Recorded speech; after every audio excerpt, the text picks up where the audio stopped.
the chairman, Kenya National Drama and Film Festival, the CEO and Group MD of Equity Bank, Dr. Mwangi, and also the Chancellor of the Open University of Kenya, the other CEOs here present, government officials here present, the teachers, the principals here present, our artists, distinguished guests, ladies and gentlemen, good afternoon. Good afternoon again. I want to start by sincerely thanking you, Chairman, and your committee for inviting me to preside over this function today, and to thank you for holding a very successful event. Congratulations. As I sat here today, and if you noticed, I was glued to my seat since I came in the morning. I was reminded of my time in school when we participated in events such as this. But the level of talent and creativity shown here today is nothing like what we had before. It is extremely high. Congratulations. My only regret, ladies and gentlemen, is that I wasn't here from the beginning of the festival, so I missed a lot. And I was thinking about the adjudicators, because as I sat, I started in my mind ranking the presentations. And as I continued, I kept changing my mind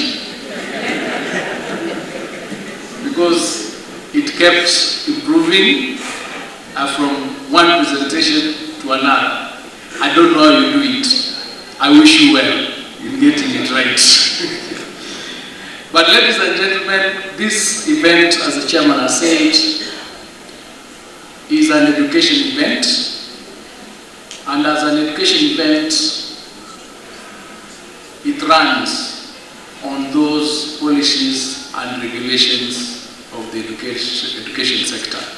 And I'm happy that you have adhered to those as much as was humanly possible. Congratulations again for a job well done. Ladies and gentlemen, I feel greatly honored for this glorious opportunity to preside over this gala ceremony of the 63rd Kenya National Drama and Film Festival 2025. I am extremely proud of what our young people have displayed here today. With this great potential, we are comfortable that the world of the creatives in our education institutions has come of age and in tandem with the philosophies of the competency-based education.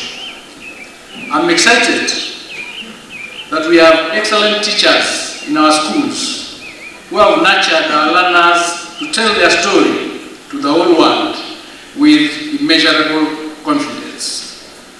These young and budding artists are the generation that shall usher in the great era of belief in the arts. Ladies and gentlemen, this unique festival brings together learners from preschool to universities, providing an invaluable learning experience for us all.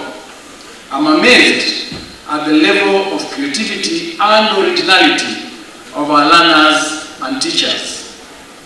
We have created our own original songs and our own original stories.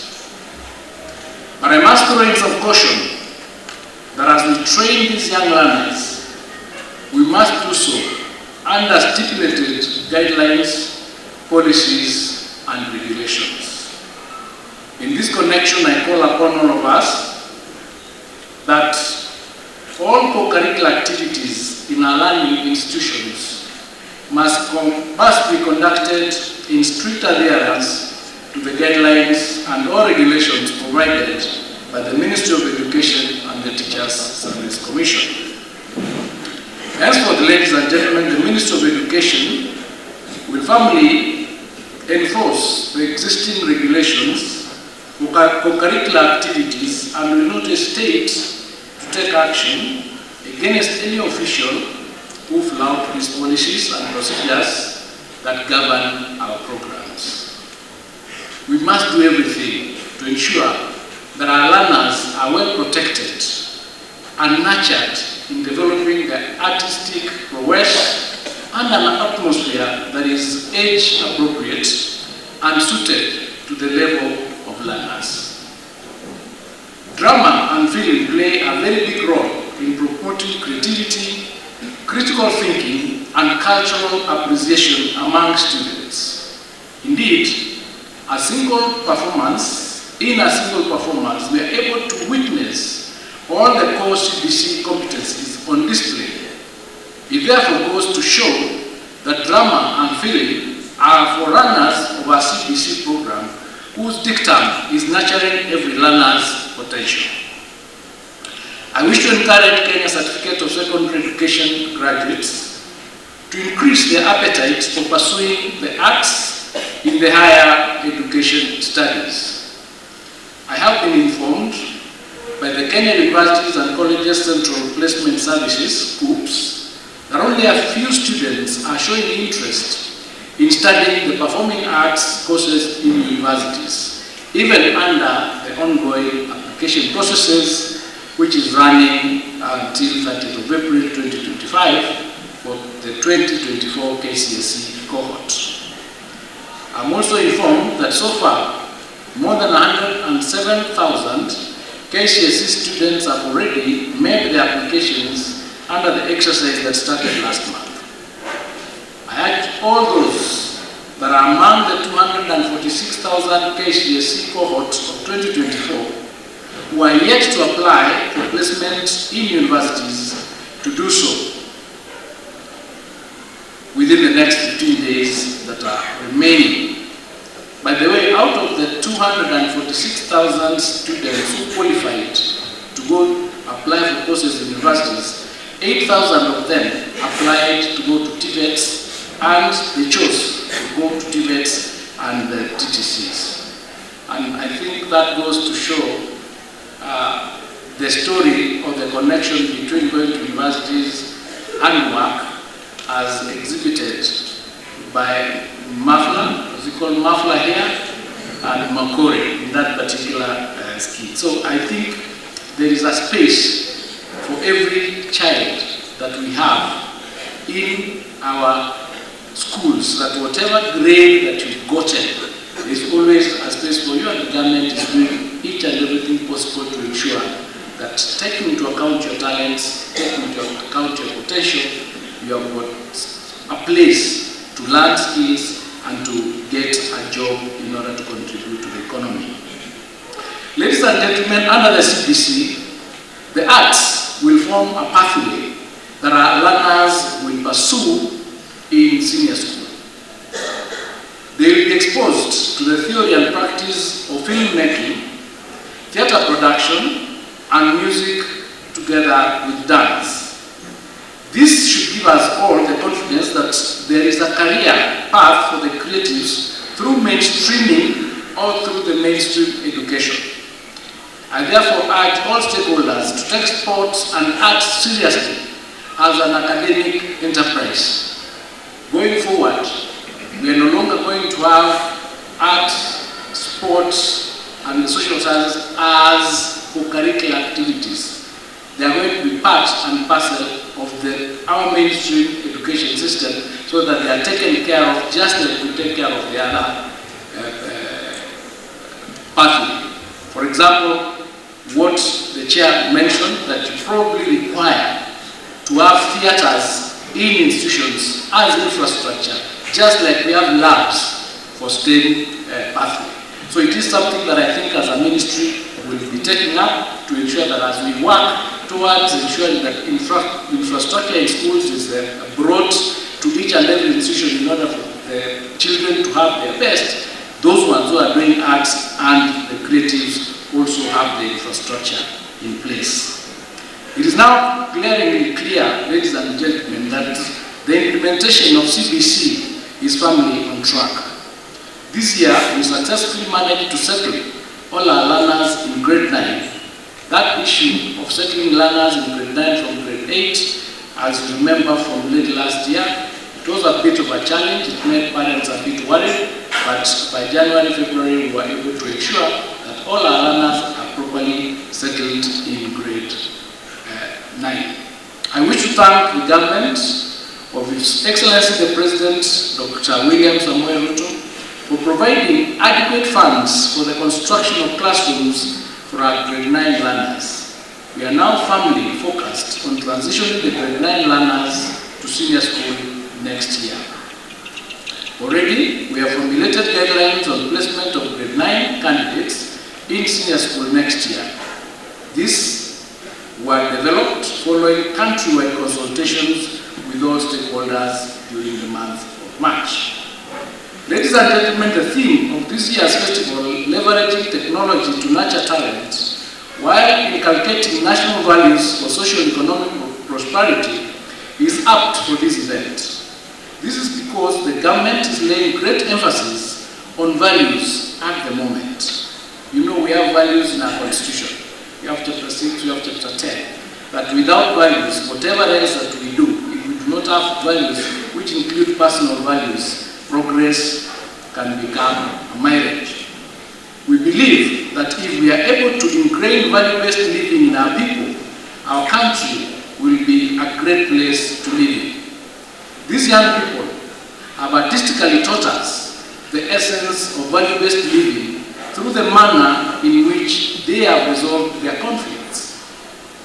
When there was competition, they said we can do this together so that we get a better result. And that is a lesson that we can take from this activity. A festival of this nature ought to be celebrated by all participants who have reached this level. I believe that having reached this level, all of us are winners. All of us have learned from those who performed better. At this point, I wish to most sincerely thank all the stakeholders, including the teachers, the parents, and private sector partners who have invested in this project. Specifically, I want to thank the Sports, Arts and Social Development Fund, the Equity Bank, led by the CEO here, the Kenya Institute of Curriculum Development, KICD, led by Professor Mondo, Kenya Revenue Authority, I hope they are not taxing you, Kenya Revenue Authority, at least they are doing something different from taxation, so we really want to thank them.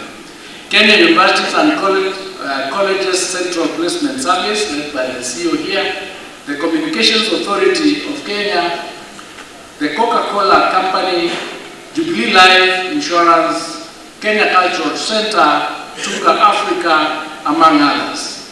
I wish to encourage you to continue supporting this festival each year, and I wish to urge more organizations to support the Drum and Film Festival next year and other years to come in order to nurture the artistic talents of our young people. As I conclude, let me also take the opportunity to thank Professor Ogambo, together with the Executive Committee, who have worked very hard under the guidance of the Director General and the Head of the Directorate of Field Coordination and Co-curricular Activities, Mr. Sifuna, for delivering a great festival. It has been a resounding success despite the early challenges that you faced. Many thanks to the County Government of Nakuru for being an excellent host. The Regional Security Team, led by the Regional Commissioner, have ensured safety of all our learners, and we have felt at home for the entire period. I am told that there were 27,000 young people in this town for the last 7 days. Taking care of them and ensuring that they are fed, they are protected, they are brought here to and fro. It is a very good thing, and congratulations all of you for doing a wonderful job. Our hosts, the Lion schools, and the heads of institutions that hosted the learners, we shall forever be indebted to you for taking good care of our learners. I commend all the teachers who prepared the teams that performed here. We all know what it takes to reach here. You spent a lot of hours preparing them, rehearsing, and you encourage them, you work with them. When they are down, you bring them up. So congratulations for a job well done, teachers. To our young artists, we owe it all to you. Thank you very much for educating and entertaining us. I thank the adjudicators for their professionalism as judges during this showpiece. I wish to thank all of you once again for this great display and wish you a safe journey back home tomorrow when we finish this function.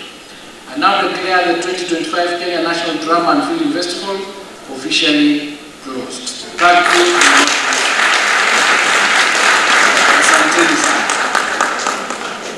As education programs, all the programs are run under the Education Act, Teacher Service Act, the policies, regulations, and the circulars that are given there. So we are just saying, as we do this work, we need to be following the regulations that are laid down. That's what I was stating there. Nothing new, nothing complicated, just do the things in accordance with the laid down regulations.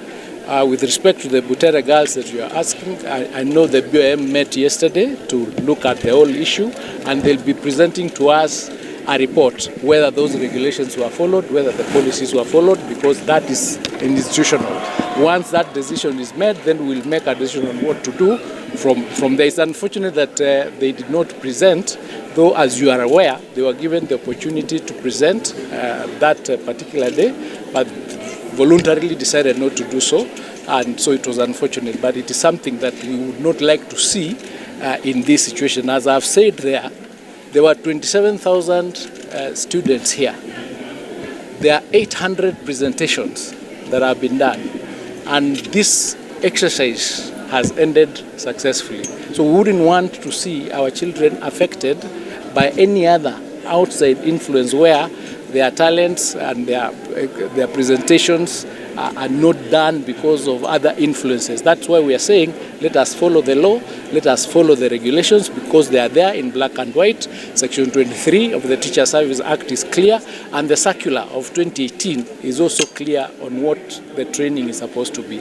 But as you know, going forward, and because of the 3 pathways that we are coming up with, we are now going to have all our programs mainstreamed. There's not really going to be anything called co-curricular because now all the subjects are going to be co, and because of that we'll be reviewing the regulations around that space. So thank you very much, and I hope you've enjoyed the presentations. The information on the social media that the teachers have already been transferred. If that information is false, is incorrect, it's not true.